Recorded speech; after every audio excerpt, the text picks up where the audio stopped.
Yun ang pagbaba ng ating kasama sa ating steel casing na naputol sa ilalim. Kailangan talagang gawin.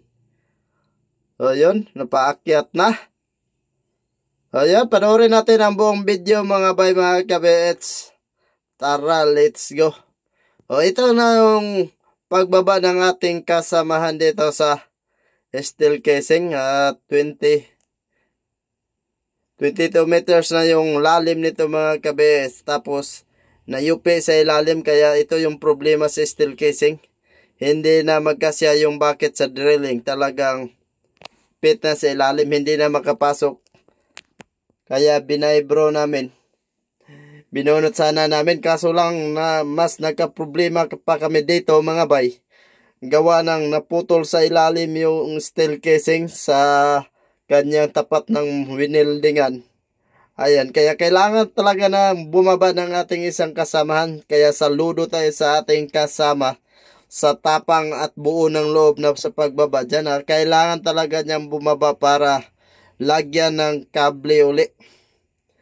Yung steel casing dyan mga bay para hihilain na naman ng crane. So susubukan hihilain uli ng crane mga bay para mabunot yung steel casing. Panoorin na lang natin kung kakayanin ba talaga bunutin to ng crane. Kasi kanina ginamitan namin ng vibro.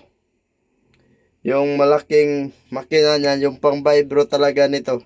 Kaso naputol sa ilalim, hindi siya umangat. Kaya lagyan na lang ng kable. Tapos crane na lang ang humihila dyan o bumunot dyan para maiangat. So tingnan natin kung kakayanin ba talaga. Kasi yung vibro hindi na talaga makagat niya yung steel casing gawa ng nasa ilalim na putol. Bali yung naputol pala dito mga kabits ay 60 meters. Bali yung lalim nito 60 meters yung kanyang binaba no. Para lagyan ng shackle sa ilalim at makabit yung kable mga kabits. Yun ang purpose niya bakit siya bumaba dyan sa napakalalim na hukay namin. Kaso lang napakadelikado no. Yung bullhook nakatutok sa kanyang ulo. Talagang napakadelikado kaya saludo tayo sa ating kasama. Ayan. Linaglag na ng ating kasamahan yung kable dyan mga bay. Yan ang kable na yan. Yan ang ikabit uli dito. Kung kakayanin ba sa gamitan ng crane sa pagbunot no. Pati yung kable dyan na ginagamit namin. Medyo malaki-laki din yan. 3 cm yung ginagamit naming kable dyan. Para siguradong hindi maputol no. So yan, tingnan natin. Talagang napakadelikado at talagang ingat yung pagkilos paggalaw dito para hindi kaproblema sa ilalim at hindi madisgrasya yung ating isang kasama sa ilalim no. Talagang buhis buhay binaba niya sa ilalim at nakababad pa sa tubig. Medyo sumisisid pa siya dyan mga bay gawa ng napaka lalim na ng tubig. Kailangan na ipamnga yan. So yung ating mga kasama nakatingin no, at nakatunga nga sa ginagawa ng ating kasama. Kaya saludo tayo sa mga kasamahan natin buo ang loob talagang ginagawa yung trabaho. Kahit napakadelikado, kahit alanganin talagang ginagawa yung kanyang trabaho mga kabits. So ito na yung ating mga kasama dito mga kabits no, sa taas. Bali isa lang yung bumaba dyan kasi hindi naman din pwede pag dalawa. Medyo masikip na kasi. Para makapag-ikot-ikot din siya sa ilalim. Yung steel casing pala dito mga bay sa taas. Putol na yan, pwede na yan bunutin. Yung 6 meters. Bali naiwan sa ilalim yung 14 meters no. So linagay lang namin uli dyan para hindi guguho yung lupa, para hindi matabunan yung ating kasama. Pero yung banda sa taas talagang putol na yan, kaya doon na banda sa ilalim ang kinabitan ng kable mga kabits no. So ayan, sama-sama na sa pagbaba ng kable. O kita nyo naman yung pagbaba ng kable. So tinalian na lang namin para safety talaga na hindi talaga siya matamaan sa kable at hindi bumagsak yung kable na linagyan ng shackle para may kabit sa steel casing mga bay. So ito na yung ating kasama, talagang todo effort sa ilalim para lagyan lang ng shackle at magkabitan ng kable yung steel casing na sa ilalim, no. Ito pala yung problema, napakalaking problema sa steel casing pag nasobrahan sa vibro. Tapos palagay ko, sumagi ito sa ilalim, sa napakailalim, pinakadulo sa steel casing na to. Kaya yumupi siguro sa ilalim, kaya hindi na pumasok yung bucket ng drilling. Kaya ang ginawa, kailangan talaga yan bunutin mga kabets, para makuha yung nayupi sa ilalim at itanim na naman uli. Baon na naman uli yung steel casing dyan.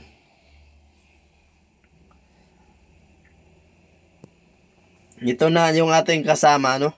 Papatapos na siya sa paglagay ng steel casing dyan mga bay, mga kabits. So medyo mahirap talaga, kaya medyo natatagalan talaga siya sa kabit ng shackle dyan mga kabits, no. So ayun, tapos na yung paglagay niya ng shackle mga kabits. Medyo nahihirapan lang siya, gawa na rin ng napakakipot sa ilalim, hindi siya gaano makagalaw. Ayan na, inangat na yung lubid mga kabits natin na nakatali sa shackle. So yung kable naman nakatali pa rin sa lubid para hindi babagsak sa kanyang ulo yung kable dyan mga kabits, no. So yun, sinigurado lang niya sa ilalim, sinigurado lang niya at sinik niya ng sa kabilaan yung shackle kung talagang nakakagat ba kabilaan para hindi na rin makabirya mga kabits, no. So, kita nyo naman na talagang napakadelikado kasi yung bullhook, yung bakal sa ilalim, yung nakasabit sa kanyang seatbelt, no, pwede rin yan bumagsak bigla. Kaya dasal-dasal tayo na sana hindi bumagsak para walang masamang mangyayari sa kanya. Ganun kasipag at ganun katapang at buo ng loob yung ating kasama. Ayan na, dinahan-dahan ang inangat yung bullhook para maiangat na rin yung ating kasamahan. Ayan na, umangat na yung hook niya mga bay. Diyan nakasabit yung ating kasamahan. Shout out sa ating kasamahan, diyan reksampak na napakasipag at buo ng loob, no. So yun, dahan-dahan na inangat na ng ating kasamang operator.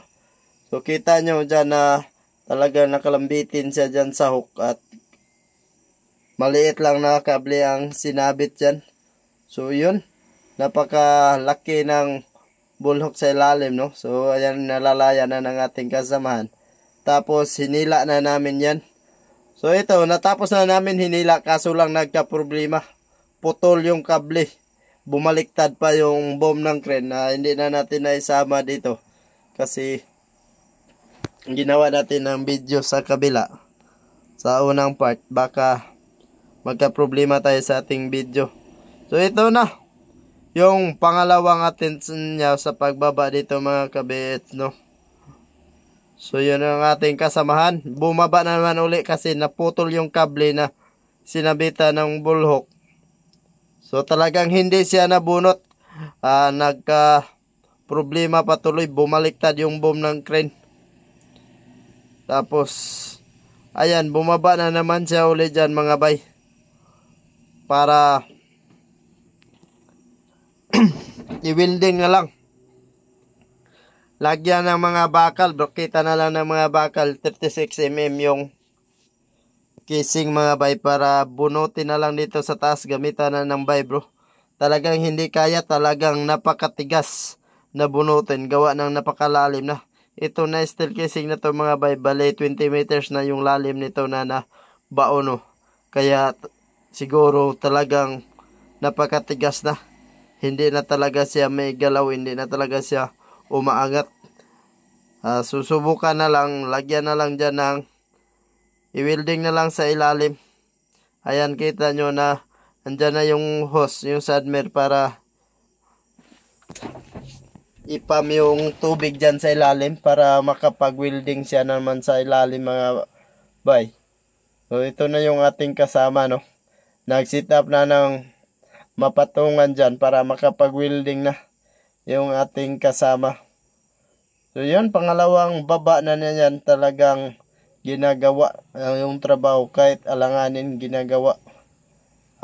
Ganun ang construction worker, ganun kahirap ang trabaho namin construction worker mga kabeets, no. So saludo tayo sa ating mga kasamahan dyan, mga operator, laborers at ano pang mga posisyon dyan na talagang lumalaban ng patas, buhis buhay. Kahit alanganin, kahit napakadelikadong trabaho ginagawa para lang mapadali yung trabaho, para lang magawa yung trabaho at matapos na, no. So ang gagawin namin dyan mga kabeets, i-welding na. So linagyan niya nung bakal sa ilalim para makanyang maapakan at hindi siya nakalambitin masyado, para makapag sit up siya ng maayos sa pag-welding mga kabeets, no.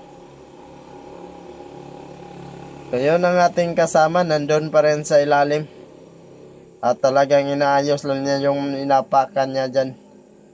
Gawa ng mag-welding siya at may bakal pa. So i-bracket dyan. Bali, lagyan na lang ng 36mm ng 1 metros daw. Paikot mga 10 piraso para hindi na siya maputol uli itong steel casing. Tapos i-vibro na naman. Gamitan na naman ng vibro. Sana mabunot na to mga kabeets, no. Mabunot na yung steel casing na to para tuloy-tuloy na kami dito at hindi na din gaano delikado yung ating kasama dyan akyat baba sa steel casing na yan sa ilalim, na talagang nakatutok yung bullhook sa kanyang ulo. Kaya napakadelikado, no. Kung isipin natin, talagang napakadelikado. So ito na mga kabits, no, nakasit na siya ng steel casing, kable dyan sa ilalim na kanyang apakan. So ayun, ayan mga kabits, nakasit na siya, binaba na yung ano dyan. Ayun, nag-welding na, binaba na yung wire para pang welding. Yung ating kasama nandun na sa ilalim, yung kita nyo. Bumaba na rin yung isang kasama niya para lang alalayan may makahawak sa kabilya na malaki, no. Talagang malaking kabilya yan, 36mm. So yun, winilding na niya. Binakita na para hindi maputol at naninigurado na, no. Dinamihan na niya paglagay ng kabilya dyan mga kabeets para siguradong hindi maputol. So hanggang dito lang ating video. Maraming salamat po sa inyong panonood. Bye bye.